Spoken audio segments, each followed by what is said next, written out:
Assalamualaikum warahmatullahi wabarakatuh. Bismillah, walhamdulillah, wassalatu wassalamu ala rasulillah Sayyidina wa maulana Muhammad ibn Abdillah wa ala alihi wa sahbihi wa mawala. La hawla wa la quwata illa billah. Amma ba'd. Para pemirsa rahimakumullah, iman memegang peranan yang sangat urgen, yang sangat penting dalam kehidupan manusia.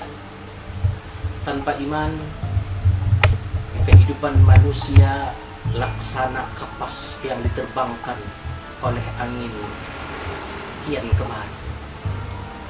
Orang yang tidak beriman, hidupnya kacau, tidak terarah, dihanyutkan oleh gelombang hawa nafsu, tidak mempunyai tujuan yang hakiki. Bahkan seseorang yang tidak memiliki iman, bighairi iman, dikhawatirkan wafat, meninggal dalam keadaan su'ul khatimah. Na'udzubillah wal iyadu billahi min dzalik.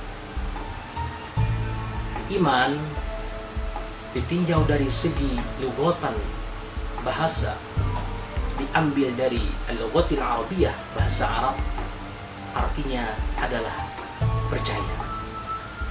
Sedangkan iman ditinjau menurut istilah atau syarak, pernah dijelaskan oleh Rasulullah SAW dalam riwayat hadis Ibnu Majah.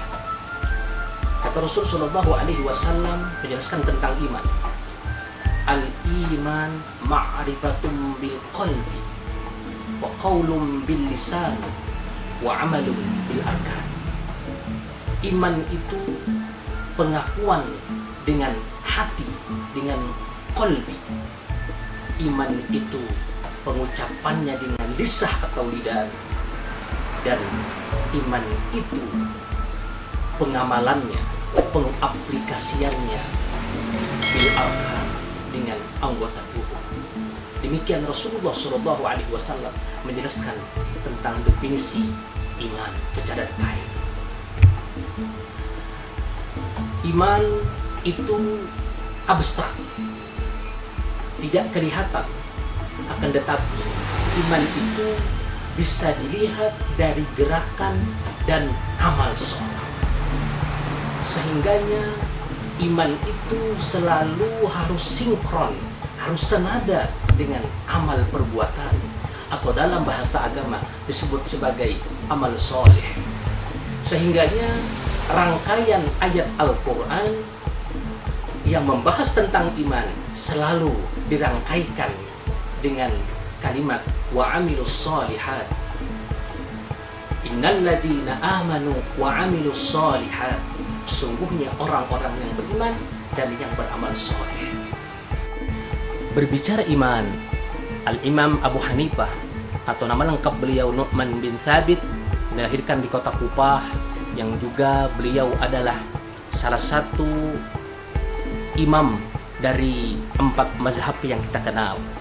Al-Imam Abu Hanifah ini termasuk generasi tabi'in yang pernah bertemu sekaligus belajar dengan salah seorang sahabat Rasul sallallahu alaihi wasallam, yakni Anas bin Malik radhiyallahu anhu.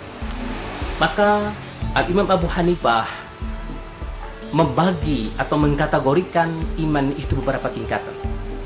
Yang pertama, beliau menyebut al-iman yazid wala yanqus. Iman itu ada yang terus naik, wala yanqus, tidak pernah berkurang atau tidak pernah menurun. Iman siapakah ini? Inilah imannya al-anbiya wal mursalin, imannya para nabi dan rasul-rasulullah subhanahu wa ta'ala. Dalam sejarah tidak ada nabi dan rasul yang dianak emaskan. Artinya apa? Nabi dan rasul pun diberikan cobaan, musibah oleh Allah subhanahu wa ta'ala. Untuk apa cobaan ataupun musibah yang ditimpakan kepada para nabi dan rasul tersebut? Jelas salah satu di antaranya adalah untuk menguji keimanan mereka. Bagaimana Nabi Ayub diuji oleh Allah subhanahu wa ta'ala, bagaimana Nabi Ibrahim diuji oleh Allah subhanahu wa ta'ala, Demikian juga bagaimana dahsyatnya cobaan ujian yang ditimpakan kepada Sayyidul Wujud wa Imami Kullil Mawjud Rasulullah Shallallahu Alaihi Wasallam. Namun dengan semua cobaan itu tidak membuat iman mereka menurun, berkurang ataupun hilang. Sebaliknya iman mereka bertambah, meninggi di sisi Allah Subhanahu wa taala. Iman yang kedua adalah al-iman la yazid wa la yanqus. Iman yang tidak naik, tidak juga turun. Stabil imannya. Iman siapakah gerangan ini? Inilah imannya para malaikat Allah Subhanahu wa taala. Tingkatan imannya stabil. Di situ-situ saja. Tidak juga naik, tidak juga turun. Ada malaikat yang diciptakan oleh Allah Subhanahu wa taala dari awal tugasnya untuk memikul singgasana arasnya Allah Subhanahu wa taala. Maka itu saja yang dilaksanakan, itu saja yang dia lakukan karena dia percaya, dia beriman kepada Allah bahwa tugas dia hanya di situ.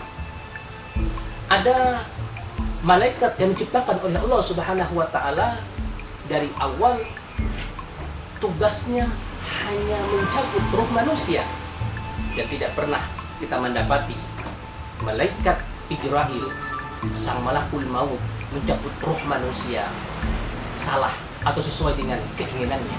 Tidak, sesuai dengan perintah Allah Subhanahu wa taala baru dia mencabut roh seseorang.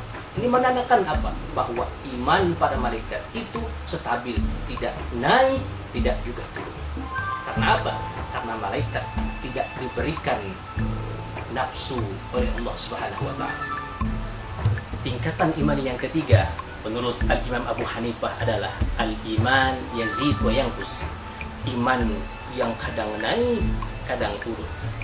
Kalau lagi naik, naik sekali. Kalau turun, turun sekali. Iman siapakah ini? Inilah imannya para manusia. Ketika manusia tersebut diberikan anugerah nikmat oleh Allah Subhanahu wa taala, maka keimanannya naik. Akan tetapi ketika manusia tersebut terkadang ketika diberikan cobaan musibah oleh Allah Subhanahu wa taala, maka imannya pun akan turun. Manusia diberikan oleh Allah Subhanahu wa taala dua, akal dan nafsu. Ketika akal itu memenangkan pergulatannya, pertarungannya dengan nafsu, maka imannya naik, keluarlah, lahirlah amal soleh. Akan tetapi ketika akal itu kalah, dia dikuasai oleh nafsu syahwat, nafsu yang selalu menyuruh untuk berbuat keburukan, kejahatan, perbuatan yang sia-sia, maka yang lahir adalah kemaksiatan. Nah, inilah yang menyebabkan manusia itu terkadang naik imannya, kadang turun imannya. Al-iman yazid wa yanqus. Namun dari sekian banyak tingkatan iman ini, kita berharap kita bisa mencontoh imannya para nabi dan para rasul, yakni iman yang selalu naik, tidak pernah turun. Karena urgensi iman dalam kehidupan seseorang itu sangatlah utama. Para pemirsa rahimakumullah, demikian yang dapat saya sampaikan pada kajian yang singkat ini. Semoga ada manfaatnya bagi kita semua. Ihdinas siratal mustaqim. Wassalamualaikum warahmatullahi wabarakatuh.